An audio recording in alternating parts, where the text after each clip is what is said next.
আসসালামু আলাইকুম, কেমন আছেন সবাই? ঈদে আমি আমার বাবার বাড়ি আসছি বেড়াতে, শ্বশুর বাড়ি বেরিয়ে চলে আসছি। তা আপনাদের সাথে শেয়ার করতে পারি নাই, তো বাবার বাড়ি আসছি, এখন আপনাদের সাথে শেয়ার করব। এই তো আমার বাবার বাড়ি, আমার বাসা থেকে। কত সুন্দর গ্রাম, তো অনেক সুন্দর গ্রাম, দেখতে খুবই ভালো লাগে। আর হচ্ছে বাবার বাড়ি বলে কথা। তো দেখেন সবাই,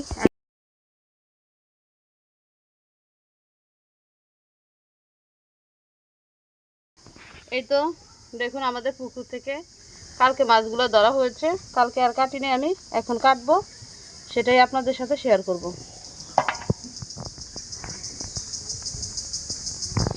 এগুলা গ্রামে পুকুরে পাওয়া যায়। আপনারা কে কে চিনেন বা খেয়েছেন আমাকে কমেন্ট করে জানাবেন।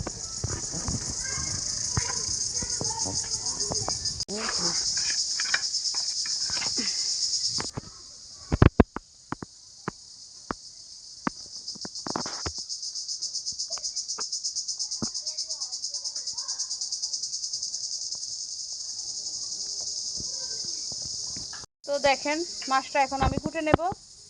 আর মাছটা পুকুরের, তো এজন্য একটু পিছলা, তা আমি ছাই দিয়ে কুটে নেব।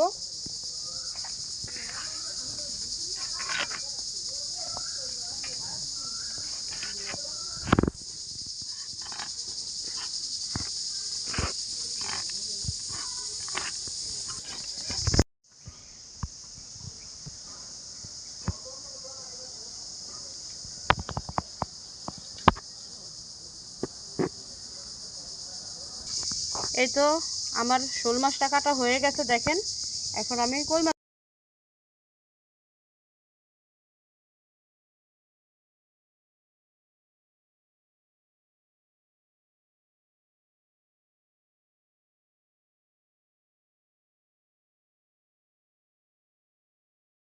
সব মাছগুলো আমি কেটে নিয়েছি। এখন ধুয়ে পরিষ্কার করে রান্নাটা আপনাদের সাথে শেয়ার করব। এই তো শোল মাছটা কেটে ধুয়ে পরিষ্কার করে নিয়ে এসেছি। এটা আমি লাউ পাতায় পাতুরি করব, এই জন্য। এই তো শোল মাছের পাতুরি করার জন্য আমি মশলা তৈরি করে নেব। তার জন্য আমি নিয়ে নিচ্ছি একটা বাটি। এখন এই বাটিতে আমি মশলাগুলো আগে তৈরি করে নেব। এখন দিয়ে দেব কাটা পেঁয়াজ, এখন দিয়ে দেব আদা রসুন বাটা,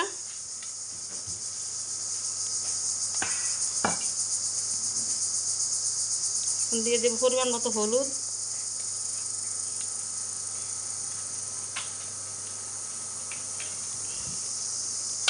মরিচের গুঁড়ো,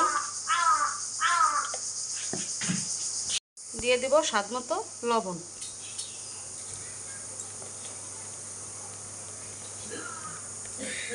এখন দিয়ে দেব একটু জিরের গুঁড়ো,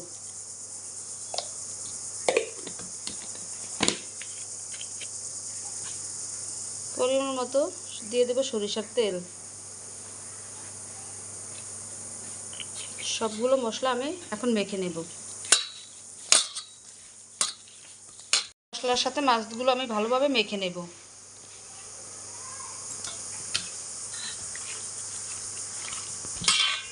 এই তো মাছগুলো সুন্দর করে আমি মেখে নিয়েছি। এখন আমি মাছগুলো 10 মিনিট রেস্টে রেখে দেব। এই লাউ পাতাগুলো দিয়ে আমি শোল মাছে পাতুরি করব, তার জন্য লাউ পাতাগুলো কেটে ধুয়ে পরিষ্কার করে নিয়েছি। এখন কিভাবে করি সেটা আপনাদের সাথে শেয়ার করব। এই তো 10 মিনিট পরে দেখেন মাছগুলো কেমন হয়েছে। এখন আমি লাউ পাতা মাছগুলো দিয়ে নেব, তার জন্য নিয়ে নিয়েছি আমি লাউ পাতা। এখন লাউ পাতা আমি মাছটা দিয়ে দেব। এই তো দিয়ে এখন পাতাটা আমি ভাজ করে নেব আগে।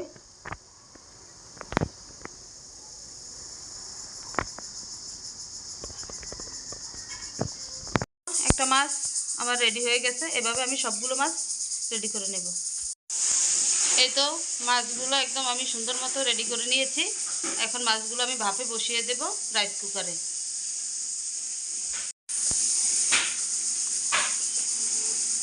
রাইস কুকারে এখানে আমি একটু হালকা তেল মেখে নিব, যাতে পাতাগুলো লেগে না যায়। এই তো আগে থেকে আমি পানি দিয়ে দিয়েছি চুলাতে, পানিটা একদম ফুটে গেছে। এখন স্টিমটা আমি বসিয়ে দেব। স্টিমটা বসানো হয়ে গেছে। এখন আমি এক এক করে সবগুলো মাছ দিয়ে দেব। মাছগুলো দেওয়া হয়ে গেছে, এখন আমি ঢেকে রাখবো। 20 মিনিট পরে আবার এসে দেখব। এখন ঢাকনাটা খুলে আমি দেখব, দেখেন কেমন হয়েছে। আমি অফ ক্যামেরা একবার উল্টে নিয়েছি, এই তো একদম সিদ্ধ হয়ে গেছে। এখন আমি একটু ভেজে নেব হালকা।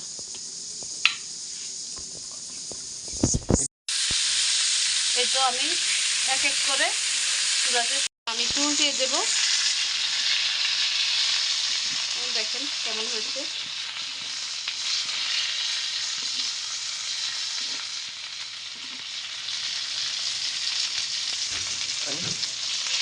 তো মাছটা দুই পাশ উল্টিয়ে ভাজা হয়ে গেছে, এখন আমি নামিয়ে নেব। এই তো আমি দুপুরে খাওয়ার জন্য ভাত নিয়ে নিয়েছি, সাথে আমি একটা পাতুরিও নিয়ে নিয়েছি শোল মাছের। তো সেটা খুলে আপনাদের সাথে শেয়ার করব। দেখুন মাছটা কত সুন্দর হয়েছে, একদম সিদ্ধ হয়ে গেছে।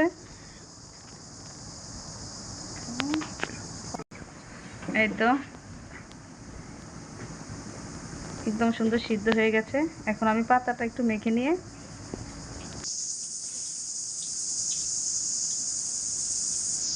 মাছ দিয়ে আমি খেয়ে নেব। এখন মাছটা আমার কাছে অনেক ভালোই লাগছে। তো আপনারা একবার বাসায় রান্না করে খাবেন। ভালো থাকবেন, দোয়া করবেন। আসসালামু আলাইকুম।